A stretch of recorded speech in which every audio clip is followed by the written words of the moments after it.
ഇത് bishop Mar Vijayanand നെടുംപുറം CMI.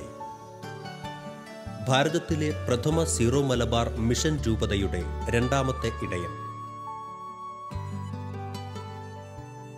ജീവിത ലാളിത്യം കൊണ്ട് വ്യത്യസ്തനായ അജപാലകൻ. രൂപത അധ്യക്ഷൻ എന്ന സ്ഥാനത്തു നിന്നും ഔപചാരികമായി വിരമിച്ച ഇദ്ദേഹം ഇപ്പോൾ ചാന്തായിലെ ഒരു ഉൾഗ്രാമത്തിൽ ആശ്രമത്തിൽ താമസിച്ച് തളരാത്ത പ്രേഷിത ചൈതന്യത്തിന്റെ വെളിച്ചം പകർന്നുകൊണ്ട് ശുശ്രൂഷ തുടരുന്നു.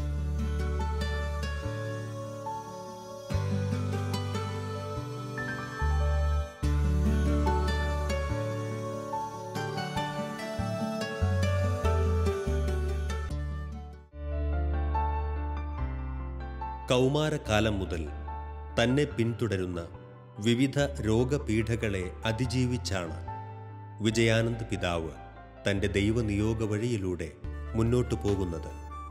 ബിഷപ്പായിരുന്നപ്പോൾ 12 വർഷത്തോളം മരുന്ന് കഴിച്ചിരുന്ന തൻ്റെ അസുഖത്തെ ദൈവം ഇടപെട്ട് സൗഖ്യമാക്കിയ അനുഭവം ബിഷപ്പ് മാർ വിജയാനന്ദ് പങ്കുവയ്ക്കുന്നു. ഞാൻ വീട്ടിലായിരിക്കുമ്പം ചെറുപ്പത്തിൽ എല്ലാം കളിയോട് പഠനത്തോടും രണ്ടിനോടും താല്പര്യമായിരുന്നു. അതിൽ കളിക്കാൻ പോകുമ്പം മൂത്ത ചേട്ടന്മാരൊക്കെ കളിക്കാൻ പോവും. അപ്പോൾ അവരുടെ കൂട്ടത്തിൽ പോകും. പക്ഷേ വീട്ടിൽ നിന്ന് പിള്ളേരായ ഞങ്ങൾക്ക് പോകാനായിട്ട് അനുവാദം ഇല്ലായിരുന്നു. അപ്പോൾ ഒരിക്കൽ പോയി കളിച്ചിട്ട് വീണു. അത് അവിടുത്തെ അന്നത്തെ കളി എന്നൊക്കെ പറഞ്ഞാൽ കപ്പ് പറിച്ച് കഴിഞ്ഞിട്ട് അവിടെയൊക്കെയാണ്. അപ്പം നാടൻ പന്ത് കളിയാണ്. പന്ത് കളിച്ചൊരു കമുകയെ പിടിച്ചുകൊണ്ട് അങ്ങനെ ഒരു ബോൾ പന്ത് അടിച്ചതാണ്. അപ്പോൾ കൈ തെറ്റിപ്പോയി വീണു. കല്ലയിലോട്ടാണ് ചെന്നിട്ട് ഊര കുത്തി വീണത്. പക്ഷെ അന്നേരം പിന്നെയും കളിച്ചു. വീട്ടിൽ പോയി രാത്രി കിടന്നുറങ്ങുമ്പോഴാണ് ഭയങ്കര വേദന. അവസാനം അമ്മയോട് പറഞ്ഞു ഇങ്ങനെ ഇതായിട്ട് തോന്നുന്നു പറഞ്ഞപ്പം പിന്നെ അമ്മ ഉടനെ ചെമ്പമറ്റത്തി പാപ്പൻ ചേട്ടൻ എന്ന് പറഞ്ഞിട്ട് വലിയ തിരുമ്പുകാരനുണ്ട്. ഉടനെ തന്നെ കൊണ്ടുപോയി. അങ്ങനെ അവിടെ തിരുമ്മ 1-2 ആഴ്ച കഴിഞ്ഞു. അത് കഴിഞ്ഞിട്ട് അന്നങ്ങനെ തിരുമ്മി വലിയ പിന്നെ പ്രത്യേകിച്ച് അങ്ങനെ ഇതുണ്ടായിരുന്നില്ല. പക്ഷേ അത് വലിയൊരു ഷോക്കായിരുന്നു. അത് കഴിഞ്ഞിട്ട് ഞാനത് സിസ്റ്റോമിൽ പഠിക്കുമ്പോൾ, അന്ന് സിസ്റ്റോം എന്ന് പറഞ്ഞാൽ ഇപ്പോഴത്തെ 12 SLCയുടെ ആണ് ഇന്നത്തെ രീതി പഠനം. നേരത്തെ ഞാൻ സൂചിപ്പിച്ചിട്ടുണ്ട്. അപ്പോൾ അങ്ങനെ ബോർഡിങ് നിൽക്കേണ്ടി വന്നു. മുത്തോലിയാണ് പഠിച്ചുകൊണ്ടിരുന്നത്. ഇതിന് പഥ്യം വേണം, ഇങ്ങനത്തെ തിരുമ്പും എല്ലാം കൂടെ കൂടിയിട്ട് പിന്നെ പഥ്യം ചെയ്തു. ബോർഡിങ്ങിലും അങ്ങനെ കുറച്ച് നാൾ താമസിക്കാനിടയായി. അത് കഴിഞ്ഞിട്ട് കോയത്തെ കൂടി ഞാൻ പറഞ്ഞു ഇങ്ങനെ മെഡിക്കൽ ചെക്കപ്പ് 2ാം കൊല്ലം വന്നപ്പോഴത്തേനും മുത്തോലി വെച്ചായിരുന്നു. എന്നെ എനിക്ക് ചങ്കിടിപ്പൊക്കെ ഇച്ചിരി കൂടുതലും അതൊക്കെ ആയിട്ട് എന്തോ ബുദ്ധിമുട്ടൊക്കെ വരുന്നതിൽ എനിക്ക് തോന്നി. അപ്പം ഞാൻ ഓർത്ത് നോഷ്യയിലോട്ട് വിടുവോ. ഏതായാലും അധികാരികൾ അങ്ങനെ നോഷ്യയിലോട്ട് വിട്ടു. അപ്പം നോഷ്യയിൽ വിടുന്നതിന് മുമ്പ് തന്നെ എൻ്റെ കയ്യിലും കാലിലും ഒക്കെ ഇതായിട്ട് വ്രണങ്ങൾ പോകുന്നത് രക്തദൂഷ്യം കൊണ്ടുള്ളതാണെന്നൊക്കെ പറഞ്ഞ് ഒത്തിരി ചികിത്സയൊക്കെ ചെയ്തു. കാലുകളായിട്ട് വന്നിരിക്കുന്നു.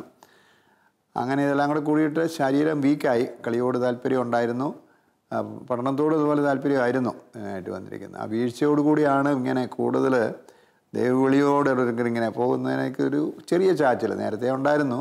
കാരണം CMC സിസ്റ്റേഴ്സും CMI ഫാദേഴ്സിനും കൂടിയാണ് ചിലവഴിച്ചിരുന്നത് പഠനകാലം. അതുകൊണ്ട് ഒരു മിഷന് പോകണമെന്നും കൂടിയാണ്. കേരളത്തിലല്ല, കേരളത്തിന് പുറത്ത് പോകണമെന്നുള്ള താല്പര്യം. അതൊക്കെ നടക്കുമെന്നൊക്കെ പറഞ്ഞ് പപ്പ്യാസ്റ്റൻ അങ്ങനെ ഉത്തേജനം തന്നുകൊണ്ടിരുന്നു. അപ്പോൾ അതും കഴിഞ്ഞു. പിന്നെ ക്ഷീണം നിന്നിരുന്നു ഇങ്ങനെ കുറച്ചായിട്ട്. പക്ഷേ കടന്നുപോയി, കാര്യങ്ങളൊക്കെ നടത്തു പോവുകയും പിന്നെ അവസാനം ഇപ്പം വന്നത് ബിഷപ്പായത് 1990 ബിഷപ്പായി 2 കൊല്ലം കഴിഞ്ഞപ്പോഴാണ് ഈ സൂക്കേട് കണ്ടുപിടിക്കുന്നത് ഇങ്ങനെ ആയിട്ടുള്ളത്. അതിന് പ്രത്യേക ഒരു കാരണമുണ്ടായി. നമ്മുടെ അടുത്തുള്ള അവിടെ രൂപത, ഔറംഗാബാദ് രൂപത എന്ന് പറയും. ഔറംഗാബാദ് രൂപതയിൽ അവിടെ ലാത്തൂർ എന്ന് പറഞ്ഞ വലിയ ഭൂമികുലുക്കവും വലിയ ഇതൊക്കെ ഉണ്ടായി. കൊല്ലങ്ങൾക്ക് മുമ്പാണ്. അപ്പോൾ അത് 90കളുടെ ആരംഭത്തിലാണ്.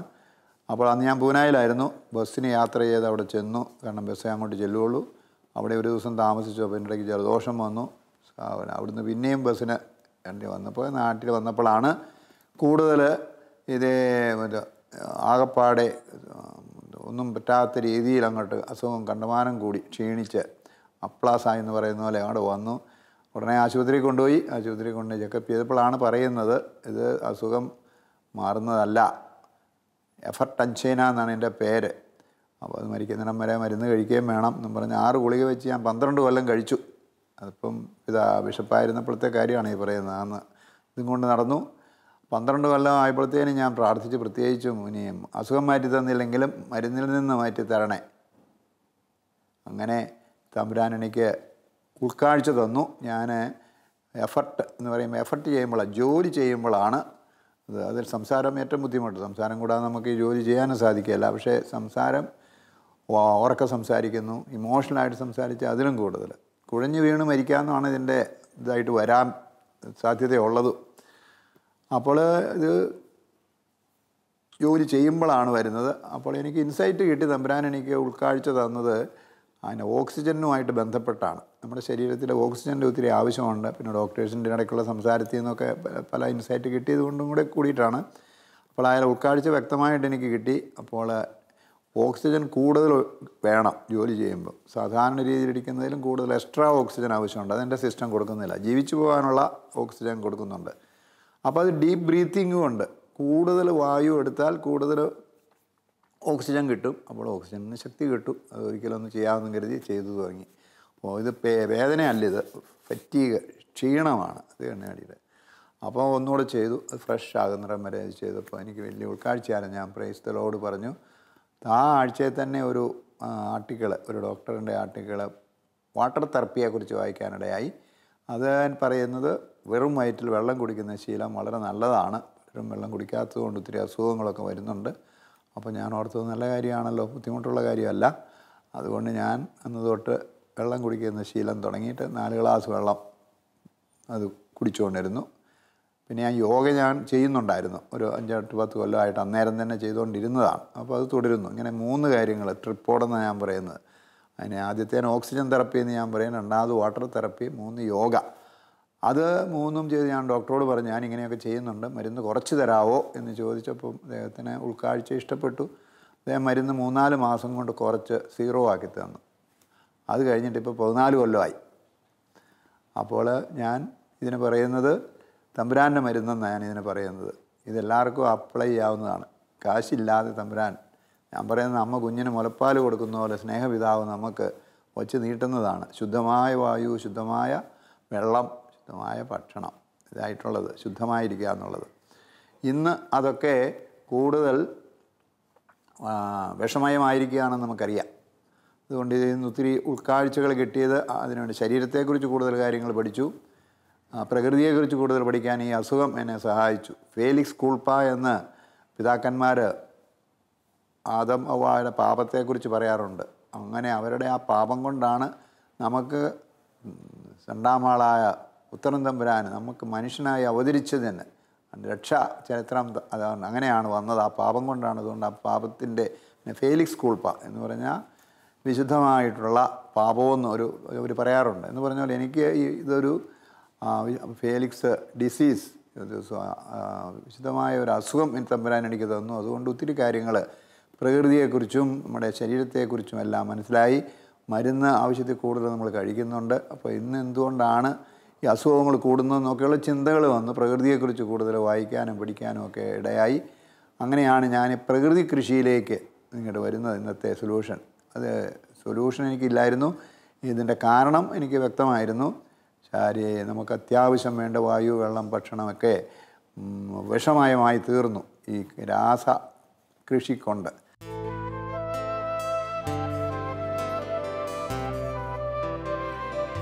പാലായ്ക്കടുത്ത് മുത്തോലിയിലെ നെടുമ്പുറം കുടുംബമാണ് മാർ വിജയാനന്ദ് പിതാവിൻ്റെ ഭവനം.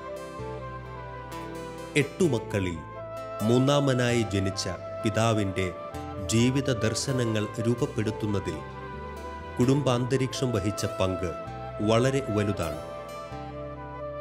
അടിയുറച്ച പ്രാർത്ഥനാ ജീവിതവും സത്യസന്ധമായ കാർഷികാഭിമുഖ്യവും തന്നിൽ വളർത്തിയെടുത്തത് തൻ്റെ കുടുംബത്തിൽ നിന്നും ലഭിച്ച അനുഭവങ്ങളാണെന്ന് പിതാവ് ഗൃഹാതുരതയോടെ ഓർത്തെടുക്കുന്നു. വീട്ടിലെ ജീവിതമാണ് എന്നെ ഈ ലൈനുകളിൽ എല്ലാത്തിനും ഉൾക്കാഴ്ചകൾ തന്നത്. കാരണം ഞങ്ങളുടെ വീട് കൃഷിപ്രധാനമായിരുന്നു.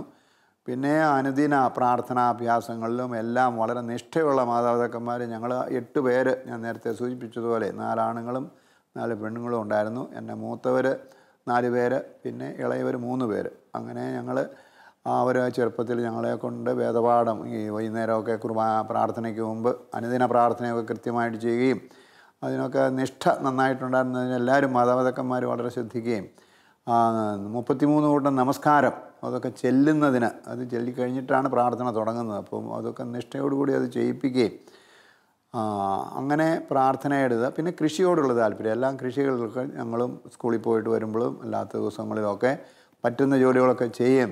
അങ്ങനെ അതിലൊക്കെ കോഴിയെ പിടിച്ചിടുക, പിന്നെ പശുവിനെ കൊണ്ടുവന്ന് കെട്ടുക, പുല്ല് പറിക്കുക, ഇങ്ങനെയൊക്കെ ഉള്ളതെല്ലാം ചെയ്തത്. അങ്ങനെ അതൊരു താല്പര്യം. പിന്നെ ആവശ്യമില്ലാതെ ഒന്നും വേസ്റ്റ് ചെയ്യരുതെന്നുള്ളത് വളരെയധികം അമ്മയും അപ്പനും ഭക്ഷണമൊക്കെ ആണെങ്കിലും തൂവിക്കളയരുത്, പിന്നെ എടുത്ത് കഴിപ്പിക്കുമായിരുന്നു. പിന്നെ ഒരിക്കലും ഞാൻ ഓർക്കുന്നുണ്ട്, അപ്പൻ ഇതിൻ്റെ എന്തോ കളക്ഷന് വേണ്ടിയിട്ട് ആളുകൾ വരികയായിരുന്നു. അവിടെ വിൻസെൻ്റ് പോളുകാരും ആരാണ്ടാണ് ഏതോ വന്ന് അവർ താഴെ വന്നപ്പോൾ ഇവിടെ വലിയ അരിശപ്പെടുന്നത് കേട്ടു. എന്തോ കുരുമുളക് ചെക്കിയപ്പോഴത്തേന് അത് കുറച്ച് താഴെ പോയി, പുറത്ത് പോയി, മണലേൽ പോയി. അപ്പോൾ അതിനെക്കുറിച്ച് അരിശപ്പെട്ടുകൊണ്ടിരിക്കുക. അതൊക്കെ കേട്ടപ്പോൾ അവർ വിചാരിച്ചു ഇങ്ങനെയൊക്കെ വെള്ളം കൂട്ടുന്ന അടുത്ത് ചെന്നാൽ കാശ് ചോദിച്ചാൽ വല്ലതും ഉണ്ടായി. ഏതായാലും അവർ വന്നതല്ല, കയറി വന്നു. അപ്പോൾ അവർ ഇങ്ങനെ സംസാരിച്ചു. അപ്പോൾ സ്നേഹപൂർവ്വം അപ്പൻ അവരോട് സംസാരിക്കുകയും പറ്റുന്ന സഹായം ചെയ്യാൻ വേണ്ടിയിട്ട് ചെയ്യുകയും ചെയ്തു. അപ്പോൾ അവരെ ഇങ്ങനെ അവസാനം സ്നേഹം കൊണ്ട് അവരിങ്ങനെ ചോദിച്ചു, ഞങ്ങളിങ്ങനെ താഴെ വന്നപ്പോൾ ഇങ്ങനെയൊക്കെ കേട്ടതുകൊണ്ട് ഇച്ചിരി അമാന്തിച്ചൊരു അത്ര മുഴുവൻ ഉറപ്പില്ലാതെയാണ് കയറി വന്നത്. പക്ഷേ അപ്പോൾ അപ്പം പറഞ്ഞത് ഞാൻ ഓർക്കുകയാണ്, ഇങ്ങനെയൊക്കെ സേവ് ചെയ്യുന്നത് കൊണ്ടാണ് നിങ്ങൾക്ക് വല്ലതും തരാൻ പറ്റുന്നത് എന്ന് പറഞ്ഞ് അങ്ങനെ ആ സേവിങ്ങിൻ്റെ നല്ല പാഠങ്ങൾ ചെറുപ്പത്തിൽ പഠിപ്പിച്ചതും. അങ്ങനെ അമ്മയാണെങ്കിലും ഒത്തിരി പേരെ സഹായിക്കും. അമ്മ ആ നാട്ടിലെ ഒരു വിദഗ്ധയായ കുക്കെന്ന് പറയാം. പിന്നെ പിള്ളേരുടെയൊക്കെ പല്ല് പറിക്കുന്നതിന് വേണ്ടി പിള്ളേരെ കൊണ്ടുവരും. അമ്മയ്ക്ക് അതിനുള്ള മരുന്നുണ്ടായിരുന്നു. പിന്നെ പ്രായമായി കഴിഞ്ഞപ്പോഴത്തേനും പിന്നെ ചൂല് കെട്ടുകയും അങ്ങോട്ടും ഇങ്ങോട്ടും സഹായിക്കുകയും. അതുപോലെ അപ്പനും വിൻസെൻ്റ് പോളിൽ പ്രവർത്തകനായിരുന്നു. പിന്നെ എല്ലാം ക്ലെൻലിനെസ്സിനെ കുറിച്ചൊക്കെയുള്ള സെൻസ്, അങ്ങനെ ഒത്തിരി എൻ്റെ മുമ്പോട്ടുള്ള ജീവിതത്തിൽ തിരിഞ്ഞു നോക്കുമ്പം വീട്ടിൽ നിന്ന് കിട്ടിയ അടിസ്ഥാനമാണ് ഏറ്റവും പ്രധാനപ്പെട്ടത് എന്നുള്ളത്. സ്നേഹം കൊണ്ട്, ടൈമ് കൊണ്ട്, ശിക്ഷകളും കിട്ടിയിട്ടുണ്ട്, നടി കിട്ടിയിട്ടുണ്ട്. അമ്മയുടെ അടി ഒരിക്കലും കിട്ടിയിട്ടില്ല. പെങ്ങന്മാർക്കൊക്കെ കിട്ടുന്നത് ഞാൻ കണ്ടുകൊണ്ട് നിന്നിട്ടുണ്ട്.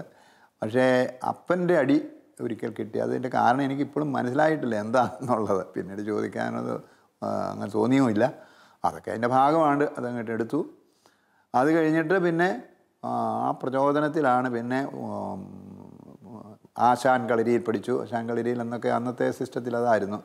അപ്പോൾ അത് പിള്ളേരൊക്കെ ഉണ്ടായിരുന്നു. ഒരുമായിട്ടുള്ള ഇടപെടലുകളിലൊക്കെ നമ്മുടെ ചൈതന്യം അവിടെ കൊടുക്കാനും ചിലരൊക്കെ ചില കാര്യങ്ങളൊക്കെ ചെയ്യാൻ പാടില്ലാത്തതൊക്കെ ചെയ്യാനായിട്ട് ആ പ്രായത്തിൽ തന്നെ പ്രേരിപ്പിക്കുകയൊക്കെ ചെയ്ത് ഞാനിപ്പോഴും ഓർക്കുന്നുണ്ട്. അപ്പോൾ അങ്ങനെ ഒന്നും വീഴാതെ മുന്നോട്ട് പോവുകയും പിന്നെ മടത്തി പഠിച്ചു. അപ്പോഴും അതായിട്ട് ക്ലാസ്സിലുണ്ടായിരുന്നൊക്കെ പലതരത്തിലുള്ള പെരുമാറ്റ രീതികളൊക്കെ ഉണ്ടായിരുന്നു. അപ്പോൾ അതും കഴിഞ്ഞിട്ട് പിന്നെ മുത്തോലി വന്നിട്ട് ഇപ്പം അവിടെയെല്ലാം അത് നിലനിർത്തിക്കൊണ്ട് പോകാനായിട്ട് സാധിച്ചു. അങ്ങനെ മിഷനോടുള്ള താല്പര്യവും പിന്നെ പ്രാർത്ഥനകളൊക്കെ ചെല്ലാനായിട്ട് വ്യക്തമായിട്ട് ചെല്ലാനുള്ള ഒരു കഴിവ് തമ്പുരാൻ തന്നിരുന്നത് കൊണ്ട് പൊതുപ്രാർത്ഥനകളൊക്കെ ചെല്ലാൻ വേണ്ടി എന്നെ നിശ്ചയിക്കുകയും സ്കൂളിൽ അങ്ങനെ ദൈവവിളിയായിട്ട് ഞങ്ങൾ പലരും ആ ബാച്ചിൽ നിന്ന് 10ാം ക്ലാസ്, അന്ന് 10ാം ക്ലാസ് എന്ന് പറയുന്നത് ഇപ്പോഴത്തെ 6ാം ക്ലാസ് 6th സ്റ്റാൻഡേർഡ് എന്നാണ് പറയുന്നത്.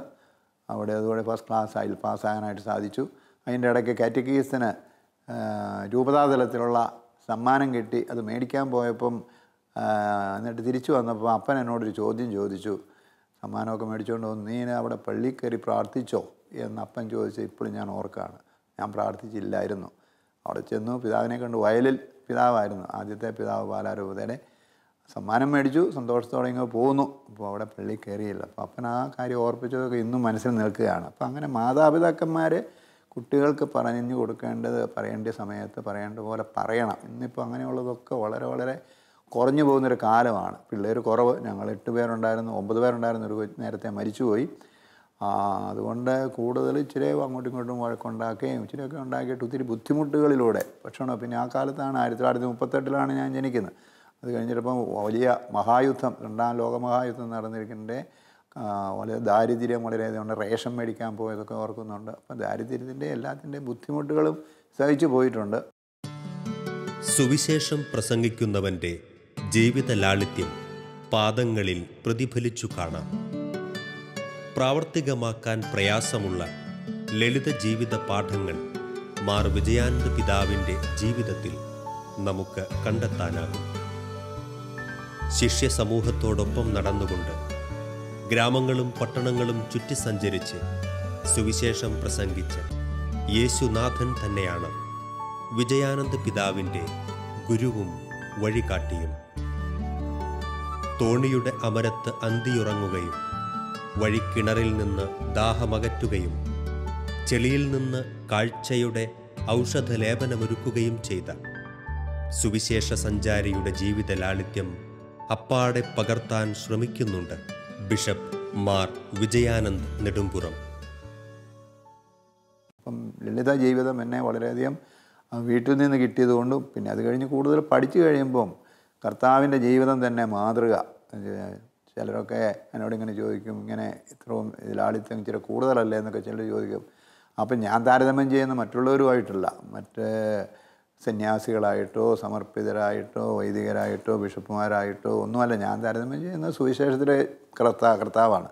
സുവിശേഷത്തെ കർത്താവ് വളരെ വ്യക്തമായിട്ട് നമുക്ക് പറയുന്നു. ദൈവമായിരിക്കെ എല്ലാം ഉണ്ടായിരിക്കെ അതെല്ലാം വേണ്ടാന്ന് വെച്ച് ശൂന്യവത്കരിച്ചു. പൗലോസ്ലീഹ പറയുന്ന ടൈമിൽ ഫിലിപ്പിയൻസ് എഴുതിയ ലേഖനത്തിൽ അധ്യായം 2 പറയുന്നുണ്ടല്ലോ വളരെ വ്യക്തമായിട്ട്. ആ മനോഭാവം നമുക്കുണ്ടാകണം. കർത്താവിനെ ശിഷ്യന്മാർക്കെന്ന് ആദ്യ സഭയെ തന്നെ ആളുകളോട് പുതിയ ക്രിസ്ത്യാനികളോട് പറഞ്ഞതാണ്. അതൊക്കെ എന്നെ വളരെയധികം സ്പർശിച്ചു. അതുകൊണ്ട് അതുമായിട്ട് താരതമ്യം ചെയ്യുമ്പോൾ നമ്മുടെ ഇതൊന്നും ഇല്ല. കർത്താവ് പട്ടണങ്ങളിലും ഗ്രാമങ്ങളിലും ചുറ്റി സഞ്ചരിച്ചു എന്നൊക്കെ പറയുന്നത് സാധാരണ മാർഗം. അത് നടന്നു പോകുന്ന ഒരു ആയിട്ട് ആളുകളുമായിട്ട് ഇടപെടുക, ആയിട്ട് വന്ന് അവരുടെ ആവശ്യങ്ങളുടെ ഉടനെ മനസ്സിലാക്കി സഹായിക്കുക, ചെയ്യാൻ പറ്റുക, അങ്ങനെ നടക്കുക എന്നുള്ളത് ഒരു നല്ല. അത് ജനുവാരിസ് പിതാവ് പിന്നെ ഞങ്ങളുടെ 1ാമത്തെ ബിഷപ്പിൻ്റെ കാര്യം ഞാൻ പറഞ്ഞു. അദ്ദേഹത്തിൻ്റെ കൂട്ടത്തിലായിരുന്നു ഞാൻ അധികകാലം ജോലി ചെയ്തിരുന്നത്. അപ്പോൾ അദ്ദേഹം പറഞ്ഞിരുന്നതാണ്, നമ്മൾ നടന്നു പോകാവുന്നിടത്ത് നടന്ന് തന്നെ പോകണം കർത്താവിൻ്റെ മാതൃകയോടുകൂടെ. അന്നൊക്കെ ചില വാഹനങ്ങളൊക്കെ ഉള്ളതുകൊണ്ട് വാഹനങ്ങളിൽ പോകുക എന്നുള്ളത് കൂടുതൽ സ്ഥലങ്ങളിൽ പോകാമെന്നാണ് ഉദ്ദേശിക്കുന്നത്. അപ്പം അതിനെക്കുറിച്ചുള്ള കാഴ്ചപ്പാട് നമുക്ക് എഫിഷ്യൻസി, എഫക്റ്റീവ്നെസ് 2 സംഗതികൾ. കൂടുതൽ കാര്യങ്ങൾ കുറച്ച് സമയം കൊണ്ട് ചെയ്യുന്നത് എഫിഷ്യൻസി. പക്ഷേ കുറച്ച് കാര്യങ്ങൾ വളരെ ഫലദായകമാക്കി ചെയ്യുക എന്നുള്ളത് അതാണ്. ഇപ്പോൾ കർത്താവിൻ്റെ ജീവിതം എടുത്താൽ നമുക്കറിയാം അങ്ങനെയായിരുന്നു. നമ്മൾ നോക്കുമ്പോൾ എഫിഷ്യൻസി കുറവ് പോലെ തോന്നും. ഹെറോദോസിൻ്റെ കൊട്ടാരത്തിൽ ജനിച്ചായിരുന്നെങ്കിൽ വളരെയധികം കാര്യങ്ങൾ ആ ഇൻഫ്രാസ്ട്രക്ചറൊക്കെ ഉള്ളതുകൊണ്ട് ചെയ്യാമായിരുന്നില്ലേ എന്ന് നമുക്ക് ചിന്ത വരും. അതുപോലെ തന്നെ കുതിരയുടെ പുറത്ത് പോകാൻ വേറെ എന്തെല്ലാം ഉണ്ടായിരുന്നു. സാധാരണ നടന്നു പോകുന്നു, സാധാരണ വെള്ളം, ഉറങ്ങുന്ന കർത്താവ്, ദാഹിച്ചിരിക്കുന്ന കർത്താവ്, വിശന്നിരിക്കുന്ന കർത്താവ്, കിണറ്റുകരയിരിക്കുന്ന കർത്താവിനെയൊക്കെ നമ്മൾ കാണുന്നു. അതൊക്കെ ആ സമയത്തൊക്കെ ദൈവരാജ്യം പ്രസംഗിക്കുന്നതിന് വേണ്ടി അതെല്ലാം ഉപയോഗിക്കുകയൊക്കെ ചെയ്യുന്നു. അപ്പോൾ അങ്ങനെയുള്ള ചിത്രങ്ങളൊക്കെ വളരെയധികം മനസ്സിൽ വന്നതുകൊണ്ട് ഇപ്പോൾ ജനുവാരിസ് പിതാവ് ഞാൻ ഇന്നലെ നേരത്തെ സൂചിപ്പിച്ചതുപോലെ അദ്ദേഹം വൈദികനായി, ഒരു ഓർഡിനറിയായി, ഒരു എക്സാർക്കായി, അപ്പസ്തോലിക് എക്സാർക്കായി, ബിഷപ്പായി, റിട്ടയറായി, എല്ലാം നാഗ്പൂരിൽ നിന്ന് കിട്ടിയൊരു പ്രിസ്പിറ്ററി ഞാൻ പറഞ്ഞല്ലോ, അതിന് താമസിച്ചിരുന്നു. കെട്ടിടത്തിന് ഒരു കൊച്ചു കെട്ടിടമാണ്, ഇന്നും അതുപോലെ സൂക്ഷിച്ചിട്ടുണ്ട്. ഒരു മാറ്റവും വരുത്തിയില്ല. അങ്ങനെ ലാളിത്യത്തിൻ്റെ നല്ല മാതൃക അദ്ദേഹവും കാണിച്ചു തന്നു. പിന്നെ കർത്താവിൻ്റെ മാതൃക ഇങ്ങനെ നിൽക്കുന്നു. അതുകൊണ്ട് അത് ജീവിക്കാനായിട്ട് നോക്കുകയും അത് തുടരുകയും ഇപ്പോൾ കഴിയുന്നതും തുടരാനായിട്ട് എപ്പോഴും പരിശ്രമിക്കുന്നു. ഇതായിട്ട് പറ്റുന്നിടത്തോളം 2 റേഞ്ച് എപ്പോഴും പറയുമായിരുന്നു, walking range, cycle range. Walking range കഴിയുമ്പോൾ വാക്കിംഗ് റേഞ്ചിൽ തന്നെ കുടുംബങ്ങളൊക്കെ ഒത്തിരി ഉണ്ടാവും. അവരെയൊക്കെ ജാതിമത ഭേദമന്യേ എല്ലാവരുമായിട്ട് ബന്ധപ്പെടണമെന്നുള്ളത്. അപ്പം ജനുവാരിസ് പിതാവ് സമ്പജയമഹി ദിവ്യാനി, ദൈവികമായിട്ടുള്ളതെല്ലാം പങ്കുവയ്ക്കുകയാണെങ്കിൽ ഞാനെടുത്തത് വിശ്വകുടുംബം എന്നാണ്. ഏക ദൈവം, ആ ദൈവം പിതാവാണ്. പിതാവിൻ്റെ സൃഷ്ടികളിൽ എല്ലാവരും സ്നേഹത്തിൽ ഒന്നായിരിക്കണം എന്നുള്ള കാഴ്ചപ്പാട്. ഈ ഭൂമി മാത്രമല്ല, എല്ലാവരും എന്നുള്ള വിശ്വകുടുംബം. വിശുദ്ധ തോമാസ് ലീഹ ഭാരതത്തിൽ വന്ന് നൂറ്റാണ്ടുകളേറെ പിന്നിട്ടിട്ടും ക്രൈസ്തവർ ഒരു ചെറു ശതമാനമായി ചുരുങ്ങിപ്പോയതിൻ്റെ കാരണങ്ങളിലേക്കും സാഹചര്യങ്ങളിലേക്കും നിഷ്പക്ഷമായ ആത്മശോധന നടത്താൻ നാം ഓരോരുത്തരും തയ്യാറാകണമെന്ന് പിതാവ് തുറന്നു പറയുന്നു. പ്രേഷിത ചൈതന്യത്തിനു മങ്ങലേൽപ്പിക്കുന്ന ഘടകങ്ങളെ ദൈവാശ്രയ ബോധത്തോടെ മാറ്റി നിർത്തുവാനും സുവിശേഷത്തിന് പ്രഥമ സ്ഥാനം നൽകിക്കൊണ്ടുള്ള പ്രവർത്തനങ്ങൾക്ക് പ്രാധാന്യം നൽകുവാനും പിതാവ് ആവശ്യപ്പെടുന്നു. അപ്പോൾ നമ്മൾ ദുഖറാനയ്ക്ക് ഞാനിപ്പം വരുന്നത് ബിഷപ്പുമാരുടെ മീറ്റിങ്ങുകൾക്കൊന്നിനും ഈ ജോലി കഴിഞ്ഞാൽ പിന്നെ മെത്രാൻ ജോലി കഴിഞ്ഞാൽ പിന്നെ ഞാൻ ഒന്നിനും പോകുന്ന നേരത്തെ പറഞ്ഞു വെച്ചിരുന്നതാണ്. കാരണം എനിക്ക് ലോക്കൽ ലെവലിൽ എന്തെങ്കിലും ഇനി ഉള്ള ആരോഗ്യം വെച്ച് ചെയ്യണമെന്നുള്ള താല്പര്യവും അതുകൊണ്ട് അവിടെ രൂപതയിൽ തന്നെ വേറെ ഫങ്ഷൻസ് ഒന്നും പോകുന്നില്ല. CMI എന്നുള്ള നിലയിൽ സാധാരണ ഒരു ജീവിതം ആശ്രമത്തിൽ നടത്തണമെന്നുള്ള ആയിരുന്നു. അപ്പോൾ ഈ ഇപ്പോഴത്തെ നമ്മളുടെ ജനുവാരിസ് പിതാവ് തുടങ്ങിയെന്ന് പറഞ്ഞതുപോലെ അന്ന് തുടങ്ങിയത് ശ്രീയന്മാരും കർത്താവും ശ്ലീഹന്മാരും ചെയ്തതുപോലെ അതാണ് നമ്മുടെ മാതൃക മോഡൽ. എവിടെയാണെങ്കിലും തുടക്കം കമ്മ്യൂണിറ്റി ഉണ്ടാകണം. അപ്പോൾ അങ്ങനെ കമ്മ്യൂണിറ്റി ഉണ്ടാകുകയും ചെയ്തു. തോമാസ് ശ്ലീഹ വന്ന് 52 വന്ന് കമ്മ്യൂണിറ്റി ഉണ്ടാകുകയും ചെയ്തു. അതുപോലെ 7 കമ്മ്യൂണിറ്റി നമ്മൾ പ്രത്യേകം പറയുന്നുണ്ട് പ്രധാനപ്പെട്ട എന്നുള്ള രീതിയിൽ. പിന്നെ ചെറിയ അത്രയും വലുതല്ലാത്ത മറ്റതും ഉണ്ടായിരുന്നു എന്നുള്ളത് വ്യക്തമാണ്. അങ്ങനെയാണ് ഞാൻ നേരത്തെ സൂചിപ്പിച്ച പോലെ എൻ്റെ ഇടവക ചേർപ്പുങ്കലും അങ്ങനെ തോമാസ് ശ്ലീഹ വന്ന പാരമ്പര്യം അവിടെയുണ്ട്. അപ്പോൾ എന്തുകൊണ്ടാണ് ഇന്നും 52 വന്നിട്ട് എത്രയും നൂറ്റാണ്ടുകൾ കഴിഞ്ഞിട്ടും നമ്മൾക്ക് ഇന്നും 2% മാത്രമായിട്ടിരിക്കുന്നു എന്നുള്ള വലിയ ചോദ്യം നിൽക്കുകയാണ്. ഇതിനിടയ്ക്ക് പ്രേക്ഷിത വർഷവും നടന്നു. നമുക്കറിയാം, ഞാൻ നേരത്തെ സൂചിപ്പിച്ചതുപോലെ ചാന്തായുടെ 50 വർഷം തികഞ്ഞ ആ കൊല്ലം തന്നെ 2011 ഓഗസ്റ്റ് 15 തൊട്ട് 2012 ഓഗസ്റ്റ് 15 വരെ ആയിരുന്നു ചാന്തായുടെ ജൂബിലി. അതേ സമയം തന്നെയാണ് പ്രേക്ഷിത വർഷമായിട്ട് സിറോ മലബാർ ആഗോള സഭയിൽ നടത്തി. അങ്ങനെയൊക്കെ കുറച്ചൊക്കെ ഇതുകൊണ്ടുണ്ടായെങ്കിലും ഇപ്പോഴും എവിടെയോ പിശകുണ്ട് എന്നുള്ളതിന് സംശയമില്ല. അത് എന്തുകൊണ്ടാണ് നന്നായിട്ട് പരിശോധിച്ച് നോക്കിക്കഴിഞ്ഞാൽ എനിക്ക് തോന്നുന്നു അത് ഒരു അല്ലേ, നിങ്ങൾ പരിശുദ്ധാരൂപിയെ സ്വീകരിക്കുക, എനിക്ക് സാക്ഷികളാകുക. ആ ഒരു തിരുവചനം മാത്രം എടുത്താൽ മതി. ശ്രീമാരുടെ നാടൊരു പുസ്തകം നമ്മൾ വായിക്കുന്നതാണത്. അതിലെ പരിശുദ്ധാരൂപി സ്വീകരിക്കുക. അത് നമ്മൾ പിന്നീട് ഇത് കാണുന്നുമുണ്ട്. പേടിച്ചിരുന്ന ശ്രീയന്മാർ പേടിച്ച് മുറിക്കടച്ചിരുന്ന ശ്രീയന്മാർക്ക് കിട്ടിയ അവർക്ക് വന്ന വ്യത്യാസം അവൾക്ക് ഇതായിട്ട്.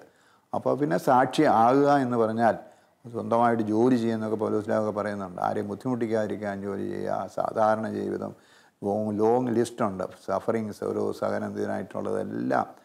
അങ്ങനത്തെ ഒരു ചിത്രം ആദ്യ നൂറ്റാണ്ട് 1, 2, 3 നൂറ്റാണ്ടിൽ അതെ അത് വളരെ വ്യക്തമായിട്ട് നമ്മൾ കാണുന്നുണ്ട്. അത് എങ്ങനെയോ ഇപ്പോഴും നമുക്ക് നഷ്ടപ്പെട്ടു പോയി. നമ്മൾ സ്ഥാപനബദ്ധമായിട്ട് പോയിട്ടില്ലേ. അതുകൊണ്ട് സ്ഥാപനം വരുമ്പോഴത്തേനും പണത്തിന് 1ാം സ്ഥാനം കൊടുക്കുന്നില്ലേ എന്നൊരു തോന്നൽ, അത് കുറച്ചൊക്കെ ശരിയല്ലേ. കർത്താവിൻ്റെ തിരുവചനം നേരെ എതിരുവാണത്. പക്ഷേ ജീവിക്കുകയാണെങ്കിൽ അത് വേണ്ടെന്നുള്ള ചോദ്യം മറുവശത്ത് നിൽക്കും. ഒന്നുമല്ല, എന്താ കർത്താവ് തിരുവചനം പറഞ്ഞ് നിങ്ങൾ ദൈവരാജ്യം ഒന്നാമതായി അന്വേഷിക്കുക, ബാക്കിയെല്ലാം നൽകപ്പെടും എന്നുള്ള അതാണ്. അപ്പോൾ ദാരിദ്ര്യം യഥാർത്ഥത്തിൽ ജീവിക്കണം. അത് പറയുന്നുണ്ട് അവർ ശ്രീമാരെ പറഞ്ഞു വിടുമ്പോൾ ഒന്നും എടുക്കണ്ട എന്നാണ് പറഞ്ഞത്. ഒന്നും എടുക്കണ്ട, നിങ്ങൾ പോയിക്കൊള്ളുക. എവിടെ നിങ്ങൾക്ക് കൂലിക്കാരന് ഭക്ഷണത്തിന് അവകാശമുണ്ട്, നിങ്ങളിവിടെ ചെല്ലുന്നു, അവിടെ സ്വീകരിക്കുകയാണെങ്കിൽ അവിടെ നിൽക്കുക, അല്ലെങ്കിൽ അവിടുന്ന് പോവുക. ഇതെല്ലാം വളരെ വ്യക്തമായിട്ടൊക്കെ പറയുന്നുണ്ട്. പക്ഷേ ഇന്ന് നമ്മൾ അത് ഞാൻ നേരത്തെ സൂചിപ്പിച്ചതുപോലെ നമ്മുടെ രാജാവ് സ്വാതന്ത്ര്യം നമുക്ക് റോമൻ എംപറർ കോൺസ്റ്റന്റൈൻ നമുക്ക് സ്വാതന്ത്ര്യം തന്നു. വലിയൊരു കാര്യമായിരുന്നു. അദ്ദേഹത്തിന് മാനസാന്തരം ഉണ്ടായി, അത്ഭുതം കണ്ടു അല്ലേ, ആകാശത്തിൽ കുരിശ് കണ്ടു, കുരിശിൻ്റെ അടയാളത്തിൽ വിജയം കിട്ടി. അപ്പോൾ അതുകൊണ്ട് മാനസാന്തരം വന്നു. അമ്മയും മോനും അവർ മാനസാന്തരപ്പെട്ടു.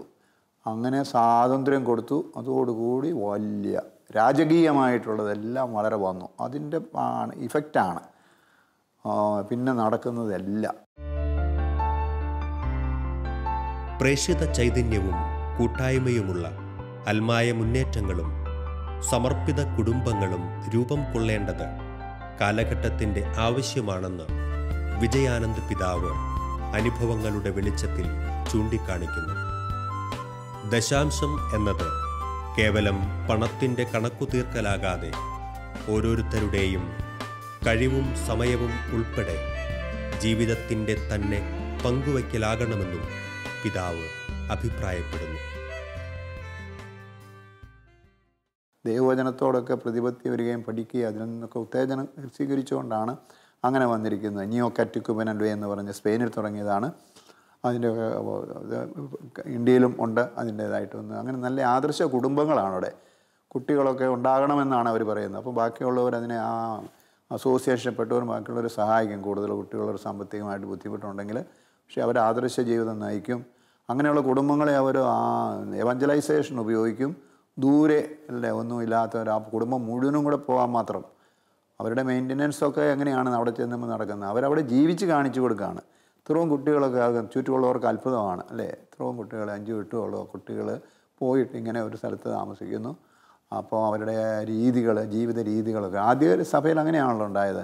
ആദ്യ ക്രൈസ്തവരെ കണ്ടിട്ടാണ് മറ്റുള്ളവർ കർത്താവിലേക്ക് ആകർഷിതരായത്. പ്രിൻസിപ്പിൾ അട്രാക്ഷനാണ് എവഞ്ചലൈസേഷൻ്റെ പ്രിൻസിപ്പിളായിട്ട് വരേണ്ടതെന്നുള്ളത് ഒരു സംശയമില്ല. കർത്താവിലേക്ക് ആകർഷിതരായിട്ടാണ് വന്നത് പല കാരണങ്ങളാൽ. അത് തന്നെ ഇന്നും നടക്കണം. അല്ലാതെ നിർബന്ധിച്ച് ഒന്നും ചെയ്യുന്നത് ശരിയുമല്ലെന്ന് നമുക്കറിയാം. ഞാൻ നേരത്തെ സൂചിപ്പിച്ചു, ഇൻഡിവിജ്വൽ ഫ്രീഡം നമുക്ക് എല്ലാവർക്കും തന്നിട്ടുണ്ട്. അത് അമ്മയാകുന്നതിന് പോലെ അനുവാദം ചോദിച്ചിട്ട് മാത്രമാണത് നടക്കുന്നത്. അതുകൊണ്ട് ഈ ഒരു മനോഭാവം വന്നുകൊണ്ട് നമ്മളുടെ സംഭാവന ചെയ്യുന്ന കാര്യം, നമ്മളെ കൊടുക്കുക എന്ന് പറഞ്ഞതിനകത്ത് നമ്മളെപ്പോഴും പണത്തിനാണ് ഒന്നാം സ്ഥാനം കൊടുക്കുക. പണത്തിന് ആവശ്യമാണ്, ഞാൻ നേരത്തെ സൂചിപ്പിച്ചതുപോലെ. അതിലും കൂടി നമ്മെ തന്നെ കൊടുക്കുക. നമ്മെ തന്നെ കൊടുക്കുക എന്ന് പറയുന്നതാണ് നമ്മളുടെ സമയം, നമ്മുടെ കഴിവുകൾ. അപ്പോൾ ദശാംശം എന്ന് പറയുന്നതിനകത്ത് ഇതും കൂടെ ചേർക്കുന്ന ഒരു രീതി നമുക്ക് വരേണ്ടത്, അത് ഒന്നും പറയാതെ തന്നെ വരേണ്ടതാണ്. നമ്മളെ തന്നെ പൂർണ്ണമായിട്ട് കൊടുക്കണം. പ്രത്യേകിച്ച് വൈദികരും സമർപ്പിതരും പിതാക്കന്മാരും എല്ലാം അവരുടെ ഇതായിട്ടുള്ള മനോഭാവം വരണം. അഡ്മിനിസ്ട്രേഷനകത്ത് കിടന്നിട്ടെങ്കിൽ വെച്ചിട്ട് ഒന്നിനുമില്ല, അതൊക്കെ ഏൽപ്പിച്ചു കൊടുക്കാനായിട്ട് സാധിക്കും. ചില രൂപതകളിലൊക്കെ ഫിനാൻഷ്യൽ അഡ്മിനിസ്ട്രേറ്റർ തന്നെ ലേ പേഴ്സൺസൊക്കെ ആയി വരുന്നിട്ടുണ്ട്. പക്ഷേ അധികമായിട്ടില്ല. ഇപ്പോൾ പത്രോസിലെ പറഞ്ഞ പോലെ ഒന്നും പറയാൻ പറ്റില്ല. ഞങ്ങൾക്ക് പ്രാർത്ഥിക്കാനും ഇതിനായിട്ട് വേണ്ടിയിട്ടുണ്ട്, അത് നിങ്ങൾ തന്നെ ചെയ്യാമെന്ന് പറഞ്ഞു. അങ്ങനത്തെ ഒരു സഭ ഇത്രയും കേരള സഭ, സീറോ മലബാർ സഭ കേരളത്തിലത് പ്രത്യേകം എടുത്ത് പറയുമ്പോൾ തന്നെ എന്തുമാത്രം അറിവും അനുഭവവുമുള്ള റിട്ടയേർഡായിട്ടുള്ള ആളുകളൊക്കെ ഉണ്ട്. എല്ലാം കൊടുക്കാൻ പറ്റും. എല്ലാവരുടെയും ഇടയ്ക്ക് പിന്നെ സ്വാർത്ഥത കൊണ്ടുള്ള പല കുറവുകൾ, ഫിനാൻഷ്യലായിട്ടുള്ള മിസ്മാനേജ്മെൻറ്റ്, ഇതൊക്കെ ഉണ്ടായിട്ടുണ്ട്. എല്ലാ സ്ഥലത്തും ഉണ്ടായിട്ടുണ്ട്, എല്ലായിടത്തും എല്ലാ തലങ്ങളിലും ഉണ്ടായിട്ടുണ്ട്. ആരും അതിൽ നിന്ന് മുക്തരല്ല. അപ്പോൾ അതുകൊണ്ട് അവരെ ശ്രീമാർ ചെയ്തതുപോലെ തന്നെ നിങ്ങളിൽ നിന്ന് മെച്ചപ്പെട്ടവരെ ആ പ്രോസസ്സ് നടക്കണം. നമ്മുടെ പൊളിറ്റിക്കൽ ഇലക്ഷൻ്റെ രീതിയിലുള്ളത് വരരുത്. നമുക്കതിനൊക്കെയുള്ള സ്ട്രക്ചറുണ്ട്. പക്ഷേ അതൊന്നും ഞാൻ മനസ്സിലാക്കുന്നിടത്തോളം ഇഫക്റ്റീവ് ആകുന്നില്ല. എഫിഷ്യൻ്റ് എന്ന് പറഞ്ഞാൽ നമുക്ക് പേപ്പറിൽ പറയാനുണ്ട്, നടക്കുന്നുണ്ട് എന്നുള്ളത്. അതുകൊണ്ട് അതൊക്കെ വരുന്നെങ്കിൽ എല്ലാവരിലും മാറ്റം വരണം. പാലായുടെ ബലവത്തായ ക്രൈസ്തവ പാരമ്പര്യത്തിൽ നിന്നും ഉയർക്കൊണ്ട സാർത്ഥകമായ സമർപ്പിത ജീവിതം വിശുദ്ധ കുര്യാക്കോസ് ഏലിയാസ് ചാവറയുടെ പിന്തുടർച്ചയായ ബൃഹത്തായ CMI സമൂഹത്തിൻ്റെ പ്രയോർ ജനറാളും പിന്നീട് ഉത്തരഭാരത സുവിശേഷവൽക്കരണത്തിൻ്റെ ദീപശിഖയേന്തിയ ചാന്താരൂപതയുടെ ഇടയനുമായി ആത്മീയ നേതൃസ്ഥാനങ്ങളിൽ ദൈവേഷ്ടം അറിഞ്ഞു നിവർത്തിച്ച എളിയ അജപാലകൻ. മണ്ണിൽ പാദമൂന്നി നടക്കാൻ സാധിക്കുന്നിടത്തോളം സുവിശേഷവുമായി ഗ്രാമങ്ങൾ ചുറ്റി സഞ്ചരിക്കാൻ നിശ്ചയിച്ചുറച്ചിരിക്കുന്ന മാർ വിജയാനന്ദ് പിതാവിനെ വിജയാശംസകളും പ്രാർത്ഥനയുടെ പിന്തുണയും നമുക്ക് നൽകാം.